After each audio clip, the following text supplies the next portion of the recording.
نحمده ونصلي على رسوله الكريم اما بعد فاعوذ بالله من الشيطان الرجيم بسم الله الرحمن الرحيم رب اشرح لي صدري ويسر لي امري واحلل عقدة من لساني يفقهوا قولي. فضل السنہ، سنت کی فضیلت. سنت کی اتباع کرنے والوں کو رسول اللہ صلی اللہ علیہ وسلم نے جنت کی خوشخبری دی ہے.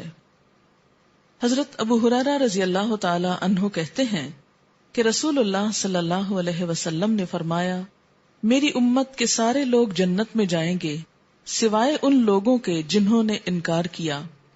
صحابہ کرام نے عرض کیا، یا رسول اللہ صلی اللہ علیہ وسلم، انکار کس نے کیا؟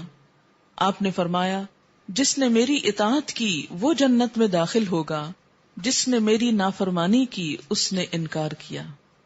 اور بات بالکل واضح ہے کہ اگر کوئی کسی کی بات ہی نہیں مانتا تو اس کو ماننے کا کیا مطلب ہے؟ یہ ایسے ہی ہے جیسے کوئی شخص مجھ سے کہے کہ میں آپ کو استاد تو مانتی ہوں لیکن آپ کی کلاس میں نہیں آؤں گی، آپ سے پڑھوں گی کچھ نہیں. پھر آپ کاہے کا استاد مانتے ہیں اگر آپ کو سیکھنا ہی کچھ نہیں؟ مثلاً کوئی شخص کسی سے کہے میں آپ کو ڈاکٹر تو مانتا ہوں لیکن آپ کا تجویز کردہ علاج نہیں کروں گا، تو ڈاکٹر ماننے کا کیا مطلب ہے کسی کو؟ کوئی شخص کسی سے کہے میں آپ کو ماں تو مانتا ہوں لیکن آپ کی خدمت نہیں کروں گا، آپ کی بات نہیں مانوں گا، تو ماں ماننے کا مطلب کیا ہے پھر؟ یا یوں کہے کہ آپ کو ماں تو کہتا ہوں لیکن خود کو آپ کا بیٹا نہیں مانتا، تو اسی بات کو ہی جھٹلانا ہے. بالکل ایسے ہی ہے کہ میں آپ کو اللہ کا رسول تو مانتا ہوں لیکن آپ کی بات نہیں مانوں گا، تو پھر کاہے کا رسول مانتے ہیں آپ کو رسول یا ایک بہت بڑا انسان تو دنیا کے بہت سے لوگ مانتے ہیں. ایک مسلمان کے ماننے اور ایک کافر کے ماننے میں پھر فرق کیا ہے؟ دنیا میں ایسے بہت سے لوگ ہیں جو خود کو مسلمان نہیں کہتے لیکن اللہ کے رسول صلی اللہ علیہ وسلم کی تعریف آخری حد تک کرتے ہیں. مونٹگمری واٹ کی کتاب ہے محمد ایٹ مکہ اور محمد ایٹ مدینہ. اگر آپ ان دو کتابوں کو پڑھیں تو آپ پہچان نہ سکیں کہ یہ کسی مسلمان کی لکھی ہوئی ہیں یا کسی نان مسلم کی. ان کتابوں میں اس نے حضور صلی اللہ علیہ وسلم کے کردار کو اتنی خوبصورتی سے بیان کیا ہے اور آخری حد تک آپ کی تعریف کی ہے، لیکن اس نے آپ کو بحیثیت رسول نہیں مانا. سب کچھ لکھا لیکن آپ کو مانا نہیں، کیونکہ آپ کی بات نہیں مانی. آپ نے کیا کہا تھا؟ میں رسول بن کر آیا ہوں. اور رسول بن کر آنے کا مطلب ہی کیا ہے کہ جو دے رہا ہوں لا کے اس کو لے لو. اس کو نہیں لیا. آپ کو معلوم ہوگا کہ حیی ابن اخطب نے، حیی ابن اخطب کون تھا؟ حضرت صفیہ کے والد تھے نا، آپ کی زوجہ محترمہ کے. یہودی عالم تھے. وہ بھی آپ کو رسول سمجھتے تھے لیکن مانتے نہیں تھے کیونکہ آپ کی اطاعت نہیں کرنا چاہتے تھے. اہل مکہ کی بھی مشکل کیا تھی؟ وہ آپ کو سچا انسان کہتے تھے لیکن رسول ماننے کا مطلب یہ کہ پھر آپ کی بات بھی مانو. تو ہم آپ کی بات مانیں تو آپ سے چھوٹے ہوتے ہیں اس لیے آپ کی بات نہیں مانیں گے. تو اگر ہم لوگ بھی یہ زبان سے کہتے رہیں کہ ہم آپ کو رسول مانتے ہیں لیکن آپ کی کوئی بات ماننے کو تیار نہ ہو تو کیا ماننا ہوا؟ تو اسی لیے آپ نے کیا فرمایا؟ میری ساری امت جنت میں جائے گی سوائے اس کے جو نہ مانے، انکار کرے. آپ سے پوچھا گیا نہ ماننے والا کون ہے آپ کی امت میں سے؟ فرمایا جو اطاعت نہ کرے. نبی صلی اللہ علیہ وسلم کی اطاعت اور فرما برداری اللہ کی اطاعت اور فرما برداری ہے، یعنی اس کا اللہ نے حکم دیا ہے.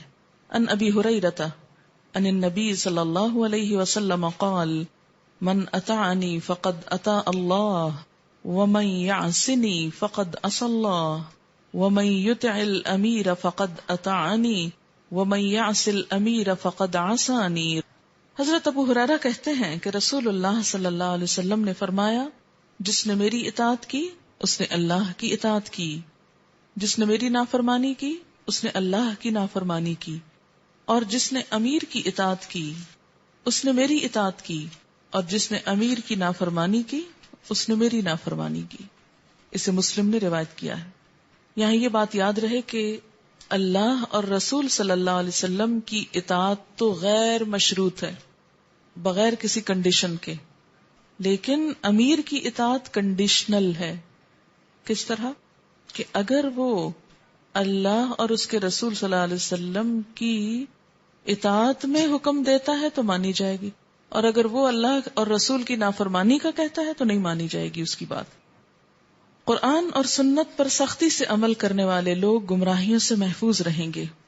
عن ابن عباس رضی اللہ عنہما ان رسول اللہ صلی اللہ علیہ وسلم خطب الناس فی حجۃ الوداع فقال ان الشیطان قد یئس ان یعبد بأرضکم ولكن رضی ان یطاع فیما سوى ذلک مما تحاقرون من اعمالکم فاحذروا انی قد ترکت فیکم ما ان اعتصمتم به فلن تضلوا ابدا کتاب اللہ و سنت نبیہ رواہ الحاکم.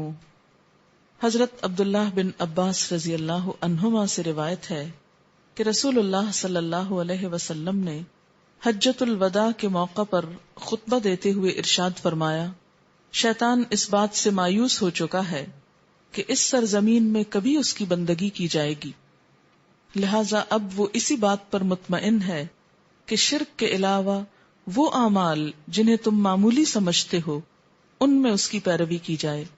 لہذا شیطان سے ہر وقت خبردار رہو اور سنو، میں تمہارے درمیان وہ چیز چھوڑے جا رہا ہوں جسے مضبوطی سے تھامے رکھو گے تو کبھی گمراہ نہ ہوگے، اور وہ ہے اللہ کی کتاب اور اس کے نبی صلی اللہ علیہ وسلم کی سنت. اسے حاکم نے روایت کیا ہے. گویا شیطان کے شر اور فساد سے نکلنے کے لیے کیا ضروری ہے؟ دو چیزوں کو تھام کے رکھنا، اللہ کی کتاب کے علاوہ نبی صلی اللہ علیہ وسلم کی سنت بھی. ان ابی ہریرہ رضی اللہ عنہ قال قال رسول اللہ صلی اللہ علیہ وسلم انی قد ترکت فیکم شیئین لن تضلوا بعدہما کتاب اللہ و سنتی رواہ الحاکم. حضرت ابو ہریرہ رضی اللہ تعالی عنہ کہتے ہیں کہ رسول اللہ صلی اللہ علیہ وسلم نے فرمایا کہ میں تمہارے درمیان دو ایسی چیزیں چھوڑے جا رہا ہوں کہ اگر ان پر عمل کرو گے تو کبھی گمراہ نہیں ہوگے، ایک اللہ کی کتاب اور دوسری میری سنت. اسے حاکم نے روایت کیا ہے. امت میں اختلافات کے وقت نبی صلی اللہ علیہ وسلم کی سنت پر مضبوطی سے جمے رہنا ہی نجات کا باعث ہوگا. حضرت ارباز بن ساریہ کہتے ہیں کہ ایک روز رسول اللہ صلی اللہ علیہ وسلم نے ہمیں نماز پڑھائی. نماز کے بعد ہماری طرف توجہ فرمائی اور ہمیں بڑا مؤثر واعظ فرمایا جس سے لوگوں کے آنسو بہہ نکلے اور دل کانپ اٹھے. ایک آدمی نے عرض کیا، یا رسول اللہ صلی اللہ علیہ وسلم، آج آپ نے اس طرح واعظ فرمایا ہے جیسے یہ آپ کا آخری واعظ ہو. ایسے وقت میں آپ ہمیں کس چیز کی تاکید فرماتے ہیں؟ ہمیں کچھ وصیت بھی فرما دیجئے. رسول اللہ صلی اللہ علیہ وسلم نے فرمایا، میں تمہیں اللہ سے ڈرنے، اپنے امیر کی بات سننے اور اس کی اطاعت کرنے کی وصیت کرتا ہوں، خواہ تمہارا امیر حبشی غلام ہی کیوں نہ ہو. اور یاد رکھو، جو لوگ میرے بعد زندہ رہیں گے وہ امت میں بہت زیادہ اختلافات دیکھیں گے. جو لوگ میرے بعد زندہ رہیں گے وہ امت میں بہت زیادہ اختلافات دیکھیں گے. ایسے حالات میں میری سنت پر عمل کرنے کو لازم بنا لینا اور ہدایت یافتہ خلفائے راشدین کے طریقے کو تھامے رکھنا اور اس پر مضبوطی سے جمے رہنا. نیز دین میں پیدا کی گئی نئی نئی باتوں سے بچنا، کیونکہ دین میں ہر نئی چیز بدعت ہے اور ہر بدعت گمراہی ہے. اسے ابو داؤد نے روایت کیا ہے. تو اس میں بھی اس موضوع سے متعلق کیا بات ہے کہ جب اختلافات ہوں تو اس دور میں کیا کرنا؟ میرے طریقے کو لازم کر لینا اور اس کے بعد ہدایت یافتہ خلفائے راشدین کے طریقے کو. سنت رسول صلی اللہ علیہ وسلم زندہ کرنے والے کو اپنے ثواب کے علاوہ ان تمام لوگوں کا ثواب بھی ملتا ہے جو اس کے بعد اس سنت پر عمل کرتے ہیں.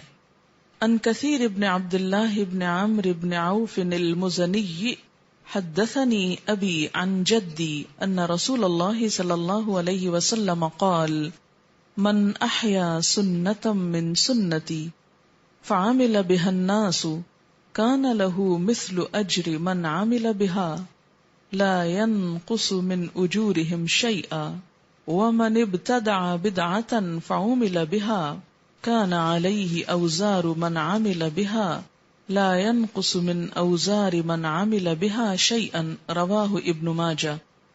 حضرت کثیر بن عبداللہ بن عمرو بن عوف مزنی رضی اللہ تعالی عنہما فرماتے ہیں کہ مجھ سے میرے باپ نے اور میرے باپ نے میرے دادا سے روایت کیا ہے کہ رسول اللہ صلی اللہ علیہ وسلم نے فرمایا، جس نے میری سنتوں میں سے کوئی ایک سنت زندہ کی اور لوگوں نے اس پر عمل کیا تو سنت زندہ کرنے والے کو بھی اتنا ہی ثواب ملے گا جتنا اس سنت پر عمل کرنے والے تمام لوگوں کو ملے گا، جبکہ لوگوں کے اپنے ثواب میں سے کوئی کمی نہیں کی جائے گی۔ اور جس نے کوئی بدعت جاری کی اور پھر اس پر لوگوں نے عمل کیا تو بدعت جاری کرنے والے پر ان تمام لوگوں کا گناہ ہوگا جو اس بدعت پر عمل کریں گے، جبکہ بدعت پر عمل کرنے والے لوگوں کے اپنے گناہوں کی سزا سے کوئی چیز کم نہ ہوگی، یعنی وہ بھی اپنی سزا پائیں گے اور فالوورز بھی۔ اسے ابن ماجہ نے روایت کیا ہے۔ تو اس سے کیا پتہ چلتا ہے کہ صرف پیروی نہیں بلکہ وہ سنتیں جو لوگ بھلا دیں، چھوڑ دیں، ان کا بھی اہتمام کرنا اور ان کو نئے سرے سے عمل بنانا، یہ اتنا بڑا کام ہے کہ جتنے لوگ بھی اس سنت پر عمل کریں گے ان سب کے عمل کا ثواب بھی سنت زندہ کرنے والے کو دیا جائے گا۔ سنت رسول صلی اللہ علیہ وسلم دوسروں تک پہنچانے والوں کے لیے نبی صلی اللہ علیہ وسلم کی دعائیں۔ عن عبد الرحمن ابن عبد اللہ عن ابیہ عن النبی صلی اللہ علیہ وسلم قال نضر اللہ امرأ سمع منا حدیثا فبلغه فرب مبلغ احفظ من سامع۔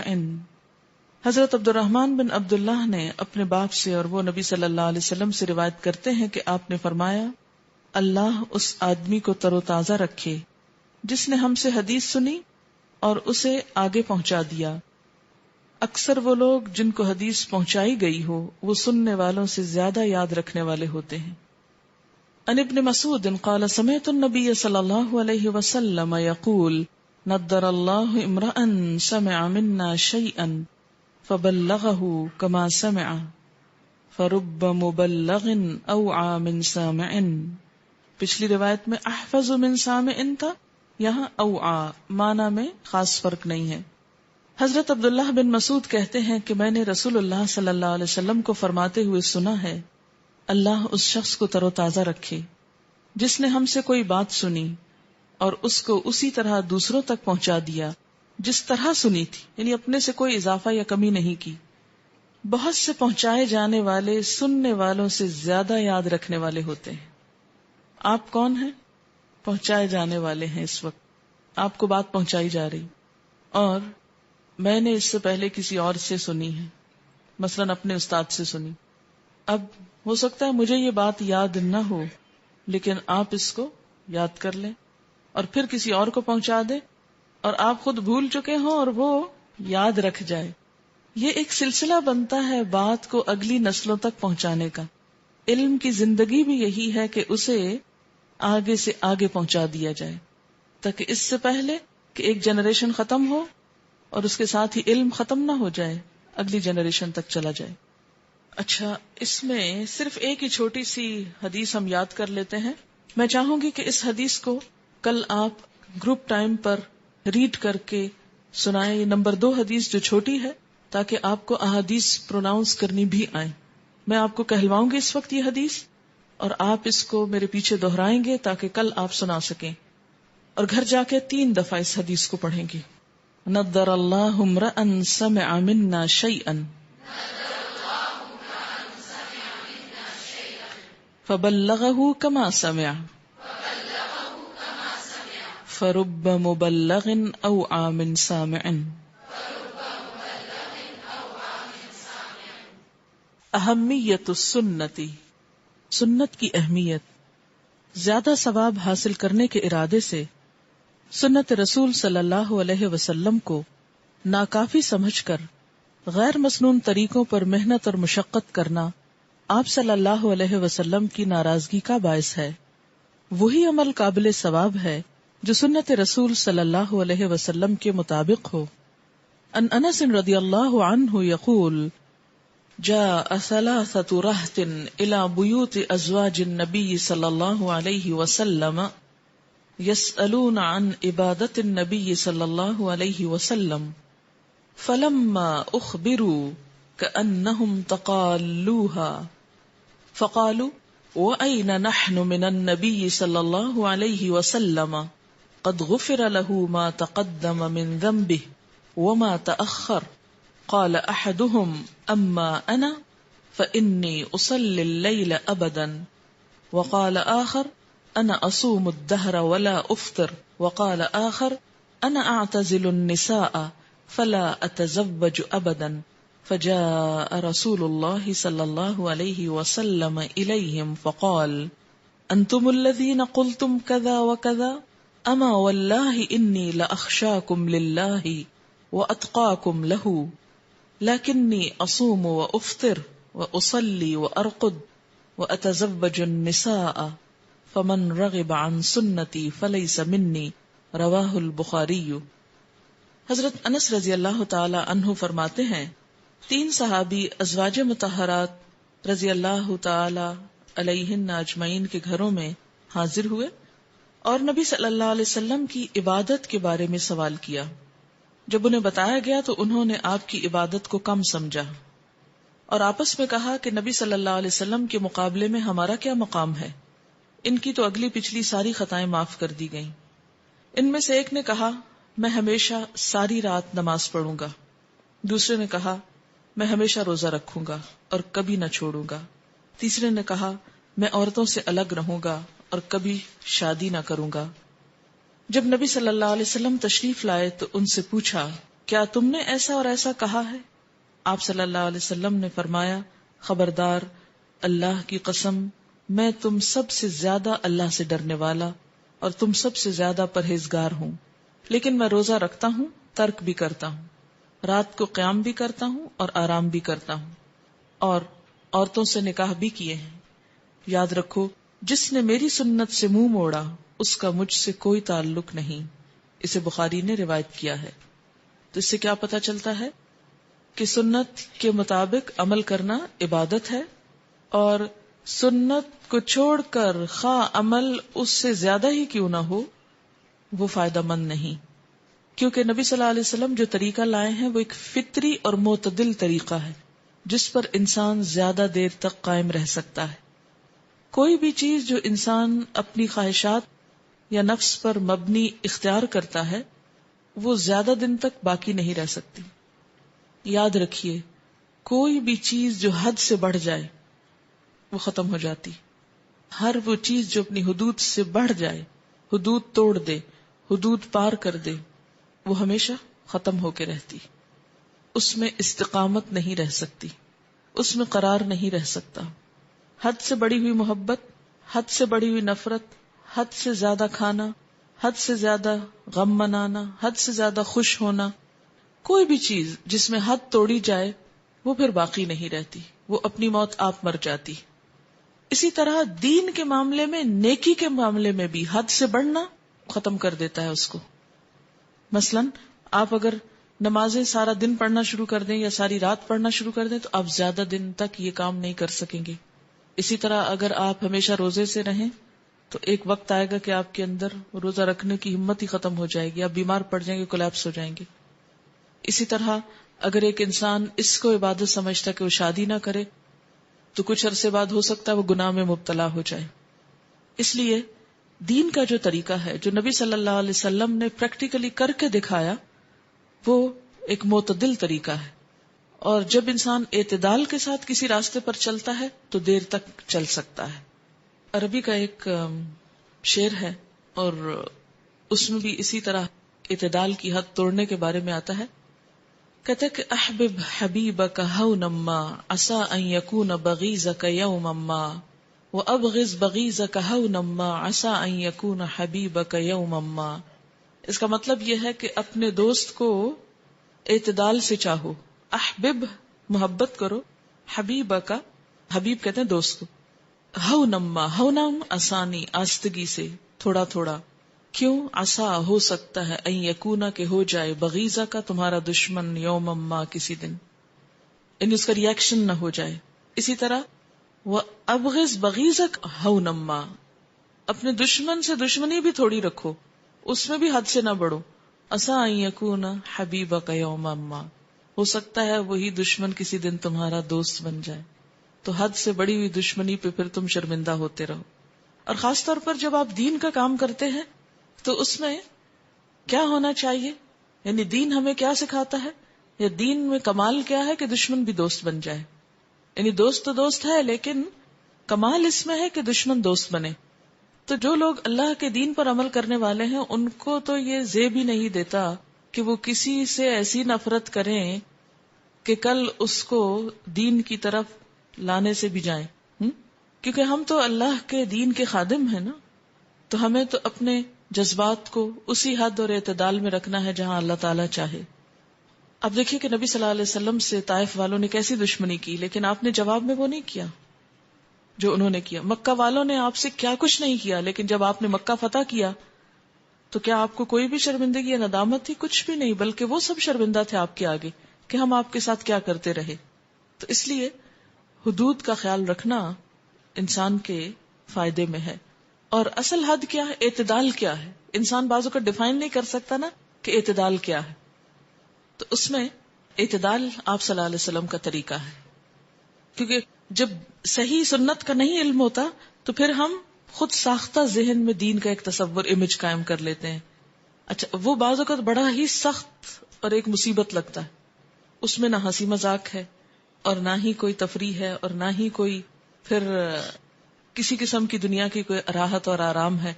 وہ پھر ایسا بوجھل سا دین ہم اپنے سر پہ رکھتے ہیں جس کو زیادہ دن لے کے چل نہیں سکتے، پھر اٹھا پٹکھاتے کہ جائے دین ایک طرف اور ہم دوسری طرف. لیکن اگر آپ اصل دین جو واقعی اللہ نے بھیجا اور نبی صلی اللہ علیہ وسلم نے کر کے دکھایا اس پر عمل کرنے لگے تو زندگی کے آخر تک آپ نبھا سکتے ہیں. اور یہ عقدہ اور یہ راز مجھ کو اس وقت پتا چلا جب میں نے 4 سال پی ایچ ڈی کے دوران علوم الحدیث میں اور حدیث سائنسز میں اور حدیث میں جب میں نے ریسرچ کی تو اس وقت جا کے، اس سے پہلے بھی میں دین میں تھی، قرآن پڑھتی تھی، تفسیر پڑھتی بھی، پڑھاتی بھی، سب تھی، لیکن جس دین کا تصور میرے ذہن میں تھا وہ بہت ہی ڈرائی قسم کا اور بہت بوجھل قسم کا تھا. جو ہی میں سنت سے قریب ہوئی تو مجھے لگا کہ جیسے سارے عقدے کھل گئے ہیں اور دین کا وہ خوبصورت تصور سامنے آیا کہ جس پر عمل کرنا پھر کبھی مشکل ہی نہیں لگا. تو اس وقت میں نے اپنے ذہن میں یہ تہیہ کیا کہ انشاءاللہ قرآن کے بعد اس سبجیکٹ کو لوگوں میں عام کرنا ہے تاکہ لوگ خود ساختہ خوف سے بھی باہر نکلیں اور دین کی دوری سے بھی پلٹیں. کیونکہ ریئیکشن ہوتا ہے تو انسان دین کو خیر بات کہہ دیتا ہے. تو دین کے اندر رہیں، اس میں جو وسعت ہے اسے لے لیں، اور اس کے لیے جو جکڑ بندیاں ہم نے قائم کر رکھی ہیں کہ نہیں اس سے باہر نہیں جانا اور اس سے باہر نہیں، جب تک کہ وہ اللہ اور اس کے رسول کے حکم کے اندر ہے تو جہاں جہاں جو رخصت ہے اس کو بھی لے لیں. کیونکہ اللہ تعالیٰ رخصتوں کو بھی لینا ایسے ہی پسند کرتے ہیں جیسے پابندیوں کو لینا پسند کرتے ہیں. تو بہرحال آپ صلی اللہ علیہ وسلم اس بات پہ سخت ناراض ہوئے، فرمایا میں تم میں سب سے زیادہ پرہیزگار ہوں، لیکن میں روزہ رکھتا بھی ہوں اور چھوڑتا بھی ہوں، رات کو قیام بھی کرتا ہوں، آرام بھی کرتا ہوں. یعنی آرام کرنا بھی دین کا حصہ ہے، آرام کرو گے تو پھر مزید کام کر سکو گے نا. اور اسی طرح شادی کرنا بھی عبادت ہے. ان عائشہ قالت کان رسول اللہ صلی اللہ علیہ وسلم اذا امرهم من الاعمال بما يطيقون قالوا انا لسنا كهيئتك يا رسول الله ان الله قد غفر لك ما تقدم من ذنبك وما تأخر فيغضب حتى يعرف الغضب في وجهه ثم يقول ان اتقاكم وَأَعْلَمَكُمْ بِاللَّهِ أَنَا رواہ البخاری. حضرت عائشہ رضی اللہ تعالی عنہ فرماتی کہ رسول اللہ صلی اللہ علیہ وسلم جب صحابہ کرام کو کسی بات کا حکم دیتے تو انہی کاموں کا حکم دیتے جنہیں وہ کر سکتے تھے. کتنی خوبصورت بات، انہی کاموں کا حکم دیتے جنہیں وہ کر سکتے تھے، جو ان کی استطاعت میں ہو، ناروا بوجھ نہیں ڈالتے تھے. صحابہ عرض کرتے ہیں ہم آپ کی طرح اللہ کے محبوب تھوڑی ہیں، آپ صلی اللہ علیہ وسلم کی تو اللہ نے اگلی پچھلی ساری خطائیں معاف کر دی، لہٰذا ہمیں زیادہ عبادت کرنے دیں. یہ سن کر آپ اتنا غصے ہوئے کہ اس کے آثار یعنی علامتیں غصے کی آپ کے چہرے مبارک پر ظاہر ہو گئیں. پھر آپ صلی اللہ علیہ وسلم نے فرمایا بے شک میں تم میں سب سے زیادہ پرہیزگار اور اللہ کے احکام کے بارے میں سب سے زیادہ جاننے والا ہوں. اسے بخاری نے روایت کیا ہے. پتہ ہوتا کیا ہے، حد میں رہنا زیادہ مشکل کام ہوتا ہے. ادھر گرنا اور ادھر گرنا، افراط اور تفریط آسان رستے ہیں چاہے انجام بھیانک ہو، لیکن انسان کے نفس کو زیادہ بھاتے ہیں. اب دیکھیں نا، سیدھے کھڑے ہونا ذرا مشکل کام ہے نا، لیکن اگر آپ ادھر لین کر جائیں یا ادھر، آسان ہو جاتا ہے نا. اور وقتی طور پہ بڑا خوشنما بنا دیتا ہے شیطان اس چیز کو. کیسے کہ دیکھو اس کا بڑا ثواب ہوگا، اور زیادہ کرو، اور نماز پڑھنے لگے، نفل پڑھتے جاؤ پڑھتے جاؤ پڑھتے جاؤ، چاہے اس کے بعد سویر فجر کی نماز قضا ہو جائے. یعنی شیطان ہمیں ایک اس رستے سے بھی بہکاتا ہے کہ اعتدال سے نکلو تاکہ فرائض چھوٹ جائیں. جب غیر اہم یا کم اہم کام میں انسان زیادہ وقت لگا دے گا تو جب تک اہم کام کا وقت آئے گا کر ہی نہیں سکے گا. تو دونوں طرف سے ہمیں وسوسے دلاتا ہے شیطان. دیکھو تم نے تو کچھ بھی نہیں کیا، اور دیکھو تم تو اتنے نیک ہو، اتنا زیادہ کر لیا. تو اصل نیکی کیا ہے؟ وہی جتنی آپ نے ہم کو بتا دی. اب نماز ہے مثلا عشاء کی، فرض ہے اور باقی سنت اور نفل ہے. جب ہم نے سب کو فرض بنا لیا نا تو ریاکشن کیا ہوا؟ سب چھٹ گیا.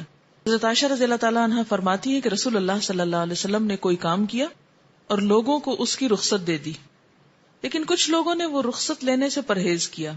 نبی صلی اللہ علیہ وسلم کو پتہ چلا تو آپ نے خطبہ دیا. اللہ کی حمد و ثنا کے بعد ارشاد فرمایا، کیا وجہ ہے کہ جو کام میں کرتا ہوں کچھ لوگ اس سے پرہیز کرتے ہیں؟ اللہ کی قسم میں لوگوں کی نسبت اللہ کی منشا اور مرضی سے زیادہ واقف ہوں اور لوگوں کی نسبت زیادہ اللہ سے ڈرنے والا ہوں. یعنی سب سے بڑے تو نیکی کا معیار آپ تھے، جب آپ نے وہ کر لیا تو تم چھوڑ رہے ہو کہ ہم یہ رخصت نہیں لیتے. اچھا آج کے دور میں بھی ہمارے ایسے ٹرینڈز پائے جاتے ہیں. ایک دفعہ میں نے کسی سے کہا فروٹ کھانے کے لیے کہ فروٹ کھائیے، انہوں نے کہا نہیں ہم تو سب جنت میں ہی کھائیں گے. میں نے کہا تو اللہ نے دنیا میں کس لیے بھیجے اگر ہم نے کھانا ہی نہیں؟ اس رویے کا یا اس انداز کا نقصان کیا ہوتا ہے؟ اگر انسان ایک حلال چیز کو، ایک نعمت کو اپنے لیے حرام کر لیتا ہے جو اللہ نے حلال کی ہے، تو آپ نہیں کھائیں گے، ڈیفیشنسی ہوگی، بیمار پڑیں گے اور ہر کام سے جائیں گے، فرائض سے بھی جائیں گے. اچھا اسی طرح ایک دفعہ کسی نے یہ واقعہ مجھے بتایا، کوئی چائے پی رہی تھی شاید، تو انہوں نے کسی کو کہا کہ یہ تم بھی پیو. کہا نہیں یہ تو جہنم والوں کا پینا ہے، گرم پانی.